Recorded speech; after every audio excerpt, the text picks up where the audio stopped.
You're born somewhere in the Soviet Union. It's anywhere between the late 1940s and the 1980s, and the world is basically a giant chessboard of paranoia.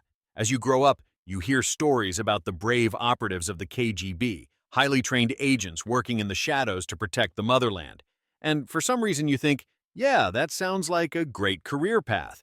There were usually two main ways you ended up as a Soviet spy. You were recruited. Maybe you were brilliant, loyal, or simply caught the attention of secret agents, whether through your impressive work in science or as an outstanding psychology student. Perhaps it was your ability to blend into any situation, to charm or manipulate people without breaking a sweat.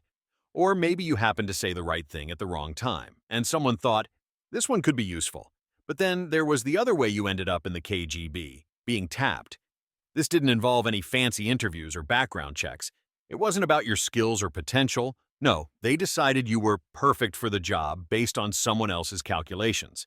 You could have been an average office worker or a government employee that avoided unnecessary attention. But one day, you found yourself being invited to a quiet meeting. No explanation, just a man in a suit asking you how you felt about serving your country in a way you never imagined. You didn't get to say no. Either way, congratulations. You've just signed up for a life of espionage, deception, and constantly questioning whether your sandwich might actually hold a secret message. And your training? Brutal. You start at one of the elite Soviet intelligence schools, where you learn everything from dead drops to disguise techniques. You've mastered lying so well you could breeze through a polygraph test without breaking a sweat, leaving the machine questioning reality. You master different accents, memorize fake identities, and study American culture like it's your final exam. You also learned a bunch of useful skills: lockpicking, hand-to-hand combat, and of course, how to make an untraceable poison. Cyanide capsules? Too obvious. Instead, you mastered more advanced methods, like modifying an ordinary umbrella into a silent assassin, rigging the tip with a ricin-filled pellet that delivers a fatal dose with nothing more than a gentle poke. You know, just the basic stuff they teach you in school. But that was just the beginning. You were trained to endure pain, both physical and psychological. Sleep deprivation? Cry about it. You had to go days without rest while being interrogated by your own instructors, just to see if you could hold your cover. You learned to withstand torture, electric shocks, sensory deprivation, or simulated drownings.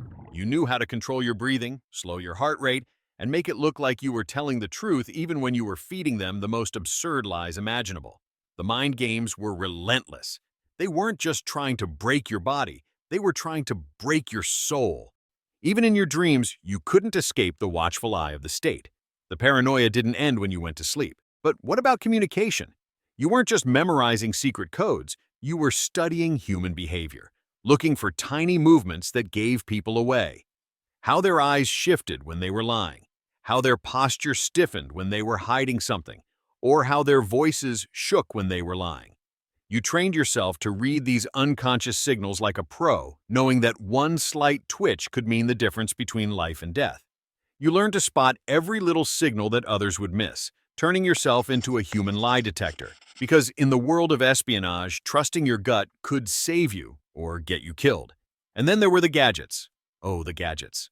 Hollowed-out coins carried microfilm, allowing agents to pass classified information without suspicion.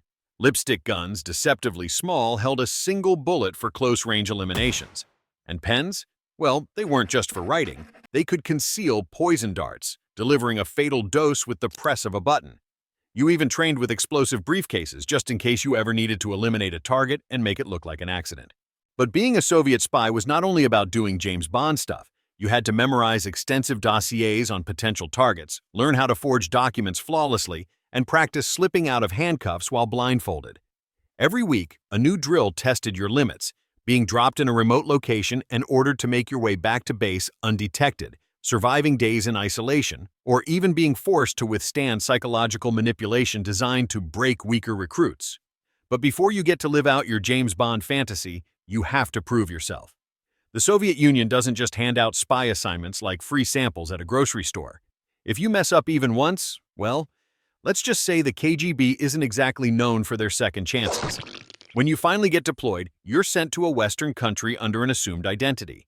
Maybe you're posing as a diplomat, a businessman, or just a regular guy who definitely isn't sending coded messages through newspaper ads. Your job? Gather intelligence, recruit informants, and stay under the radar. The paranoia is constant. Every phone call, every meeting, every new person you interact with could be a trap. You start to question everything. Did I just accidentally give myself away? Is my own informant actually a double agent? Why does that old lady at the grocery store keep looking at me? Your daily life isn't always thrilling. A lot of espionage is just waiting, sitting in cafes, pretending to read a newspaper while keeping an eye on a meeting across the street, swapping briefcases with a contact in a crowded subway station, leaving a coded note inside a hollowed-out book at the library. It's a slow, methodical game, one that requires nerves of steel. And then there's the loneliness. You can't form real relationships. Every friend, every lover, might just be another person who could betray you. You live in constant fear that one wrong word, one slip-up, could mean the end. But being a loner was not even the worst part. Maybe a message doesn't get picked up in time. Maybe the CIA has been watching you for weeks, waiting for you to slip. One night you notice a car following you. You take a few detours, trying to shake them, but they're still there. You head to a crowded street, hoping to blend in. Then, out of nowhere, men in suits grab you, shove you into a van, and drive off.